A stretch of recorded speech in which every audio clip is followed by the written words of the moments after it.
White হাউসে ঢোকার আগে জন্মসূত্র নাগরিকত্ব বাতিলের হুঙ্কার ট্রাম্পের। আদালতে আটকে গেল বাইডেন সরকারের অভিবাসী প্রকল্প। ট্রাম্পের আগমনে পরিবর্তন আসতে পারে ভারত বাংলাদেশ সম্পর্কে বলছেন বিশ্লেষকরা। ইতিবাচক বার্তা দিচ্ছেন কলকাতাবাসীরাও। এবং ভিসা জটিলতায় মালদ্বীপ থেকে ফিরতে বাধ্য হচ্ছেন বাংলাদেশি পর্যটকরা। ভ্রমণের আগে ইমিগ্রেশনের অনুমতির পরামর্শ দূতাবাসের। এবারে বিস্তারিত সংবাদ। ক্ষমতায় বসার আগে থেকেই অভিবাসী ইস্যুতে তৎপর ট্রাম্প প্রশাসন। তার পূর্ব ঘোষণা অনুযায়ী বন্ধ হতে যাচ্ছে জন্মসূত্রে মার্কিন নাগরিকত্ব পাওয়ার সুযোগ।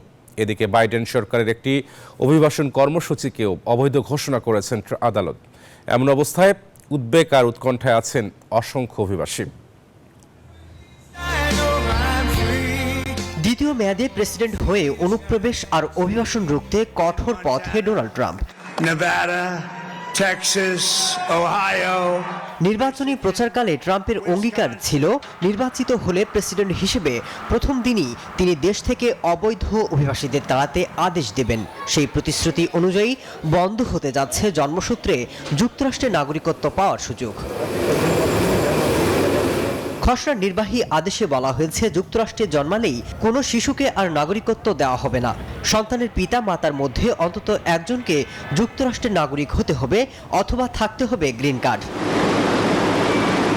চলতি বছরের জুন মাসে কিপিং ফ্যামিলিজ টুগেদার নামে একটি কর্মসূচি ঘোষণা করেছেন বাইডেন। ওই কর্মসূচির লক্ষ্য ছিল মার্কিন নাগরিকদের সাথে বিবাহিত নথিভুক্ত অভিবাসীদের জন্য নাগরিকত্ব এবং গ্রিন কার্ড পাওয়ার সহজ করা। তবে বাইডেন সরকারের অভিবাসন কর্মসূচিকে অবৈধ ঘোষণা করেছে আদালত। এমন বাস্তবতায় দুশ্চিন্তায় দিন কাটছে বৈধ কাগজপত্রবিহীন লাখো অভিবাসীর। মাসুদ রানা, নিউজ 24। মার্কিন প্রেসিডেন্ট হিসেবে ডোনাল্ড ট্রাম্পের আগমনে কি প্রভাব পড়বে ভারত বাংলাদেশের সম্পর্ক জানিয়ে নানান জল্পনা চলছে পশ্চিমবঙ্গে। আন্তর্জাতিক বিশেষজ্ঞ থেকে ইতিহাসবিদ, এমনকি কলকাতায় অবস্থানরত বাংলাদেশিরাও তাদের নিজের মতো করে মতামত দিচ্ছেন। কলকাতা থেকে ভাস্কর সর্দারের রিপোর্ট।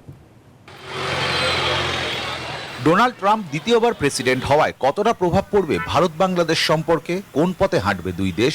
এমন প্রশ্নে ভারতের আন্তর্জাতিক সম্পর্ক বিভাগের অধ্যাপক ডক্টর ইমন কল্যাণ লাহিড়ী বলছেন, ভারত বাংলাদেশের সম্পর্ক চিরকালই ভালোই ছিল ৭১-এর পর থেকে। নতুনভাবে ট্রাম্প এলে বাংলাদেশে নির্বাচন যদি হয়, নির্বাচনটা দ্রুত সম্পন্ন হবার পর দুই বাংলা, দুই দেশ আবার নতুনভাবে তাদের যাত্রা শুরু করবে। ইতিহাসবিদ অধ্যাপক ডক্টর কনক সরকার মনে করছেন, দ্বিতীয়বার ট্রাম্পের এই আগমনে দক্ষিণ এশিয়ায় এর বড় প্রভাব পড়বে। পরিবর্তন আসতে পারে ভারত বাংলাদেশ সম্পর্কেও। তিনি যে নতুন যে পলিসি নেবেন দক্ষিণ এশিয়া সম্পর্কে, ভারত সম্পর্কে, পাকিস্তান সম্পর্কে বা বাংলাদেশ সম্পর্কেও, তার একটা বিরাট প্রভাব ভারত বাংলাদেশ সম্পর্কে পড়বে। যুক্তরাষ্ট্রের নির্বাচনের ফলাফলের দিকে চোখ রাখছিলেন কলকাতায় অবস্থানরত বাংলাদেশিরাও। ট্রাম্প আসা মানে হলো সুসম্পর্ক আবার হতে পারে, কেননা বাইডেনের যে যুদ্ধ শুরু করছে ইসলামী রাষ্ট্রগুলোর মধ্যে, এটা হয়তো বা নাও হতে পারে। আমরা যদি চরিত্রবান হই তাহলে অন্য দেশের লোক আইসা আমাদের ক্ষতি করতে পারবে না। গত ৫ই আগস্ট বাংলাদেশের সাবেক প্রধানমন্ত্রী শেখ হাসিনার দেশ ত্যাগের পর ভারত বাংলাদেশের সম্পর্ক তলানিতে ঠেকেছে বলে অনেকেই মনে করছেন। আর তারই মধ্যে হয়ে গেল মার্কিন যুক্তরাষ্ট্রে ভোট। ফের একবার ক্ষমতায় এলেন ডোনাল্ড ট্রাম্প। আর এই পরিস্থিতিতে দিল্লি এবং ঢাকা কোন সমীকরণের পথে হাঁটেন এখন সেটাই দেখার। ভাস্কর সর্দার, নিউজ 24, কলকাতা। জাতিসংঘের সম্মেলনে যোগ দিতে কুয়েত সফর করেছেন পররাষ্ট্র উপদেষ্টা মোহাম্মদ তৌহিদ হোসেন। পররাষ্ট্র উপদেষ্টার সাথে সৌজন্য সাক্ষাৎ করেন বাংলাদেশ প্রেস ক্লাব কুয়েতের নেতৃবৃন্দ। এ সময় প্রবাসীদের বিভিন্ন দাবি দাওয়া তুলে ধরা হয়। পররাষ্ট্র উপদেষ্টা সংকট সমাধানের আশ্বাস দেন। সাক্ষাতের সময় উপস্থিত ছিলেন কুয়েতে নিযুক্ত বাংলাদেশের রাষ্ট্রদূত মেজর জেনারেল সৈয়দ তারেক হোসেন সহ আরও অনেকে। আমরা জানি যে ভিসা নিয়েও বেশ কিছু প্রবলেম আছে, এটা আমরা চাচ্ছি যে এই জিনিসটা দূর করা যাক।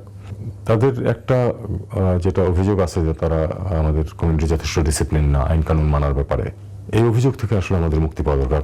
কমিউনিটি যদি ঠিকমতো আইন কানুন মেনে চলে, কোনো অপরাধে না জড়ায়, তাহলে অটোমেটিক্যালি দেশের ইমেজ ভালো হবে। এবং দেশের ইমেজ ভালো হলেই কিন্তু এই যে সমস্যাগুলি সৃষ্টি হচ্ছে এগুলিও আস্তে আস্তে সরে যাবে।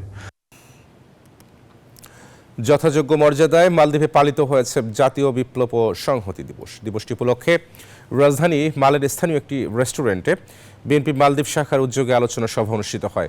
মালদ্বীপ বিএনপির সভাপতি মোহাম্মদ খলিলুর রহমানের সভাপতিত্বে প্রধান অতিথি ছিলেন মুক্তার আলী লস্কর। আলোচনা সভায় বক্তারা ঐতিহাসিক ৭ নভেম্বর জাতীয় বিপ্লব ও সংহতি দিবসের গুরুত্ব তুলে ধরেন। সিপাহী জনতার গণ অভ্যুত্থানের পরে জিয়াউর রহমানের গণতান্ত্রিক দেশ শাসনের গুরুত্ব নিয়ে বক্তব্য রাখে নেতাকর্মীরা। আমরা বাংলাদেশ জাতীয়বাদী দল, মালদ্বীপ বিএনপি সকলকে আমি বলতে চাই, সবাই সজাগ থাকবেন, আপনাদের ফ্যামিলিকে সবাইকে বলে দিবেন যেন এই স্বৈরাচার কখনো বাংলাদেশে মাথা চাড়া দিয়ে না উঠতে পারে। এই মানুষগুলোকে দেখলে আমার সবাই শাহাদাত বরণ করছেন, আমরা তাদেরকে শহীদ হিসাবে স্মরণ করি, কারণ এই মানুষগুলো ছাড়া এ দেশের ফ্যাসিস্ট মুজিবের কোনোভাবে পতন করা সম্ভব ছিল না। পর্যটনের ভূস্বর্গ মালদ্বীপ থেকে প্রতিনিয়ত ফেরত আসছেন বাংলাদেশি পর্যটকরা। এর একটা বড় অংশ মালদ্বীপে বসবাসরত ওয়ার্ক পারমিটধারী প্রবাসী পরিবার।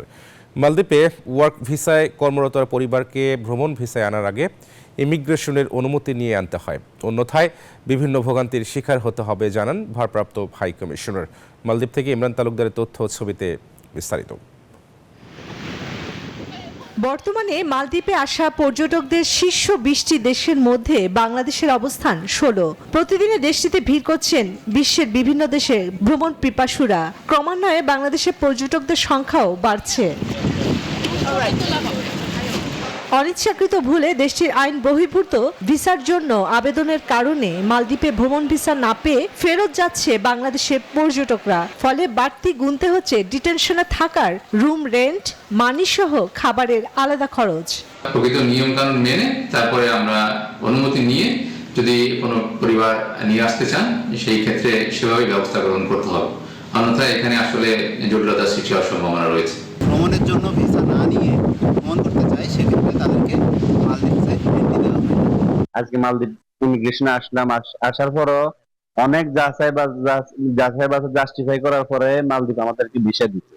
বাংলাদেশের পর্যটকদের ভিসা না পাওয়ার কারণগুলোর মধ্যে অন্যতম হচ্ছে বৈধ রিটার্ন টিকিট না থাকা সহ ঘুরতে যাওয়া আসার তারিখ। এছাড়াও মালদ্বীপের ইমিগ্রেশন খুবই কঠোরভাবে প্রোফাইলিং, চেক ইনের মাধ্যমে ভ্রমণ ভিসা দেওয়ার পদক্ষেপ অনুসরণ করে। Desk report, news 24। আওয়ামী লীগের উদ্যোগে জেল হত্যা দিবসে আলোচনা সভা ও মিলাদ মাহফিল অনুষ্ঠিত হয়েছে ইতালিতে। রোমের একটি হল রুমে আয়োজিত অনুষ্ঠানে সভাপতিত্ব করেন বীর মুক্তিযোদ্ধা মাহাতাব হোসেন। সাধারণ সম্পাদক আলমগীর হোসেন ও যুগ্ম সাধারণ সম্পাদক সৈয়দ সুমন যৌথভাবে পরিচালনা করেন। বক্তব্য রাখেন সিনিয়র নেতা আবু সাইদ খান, সিনিয়র সহ সভাপতি জসিম উদ্দিন সহ বিভিন্ন পর্যায়ের নেতৃবৃন্দ।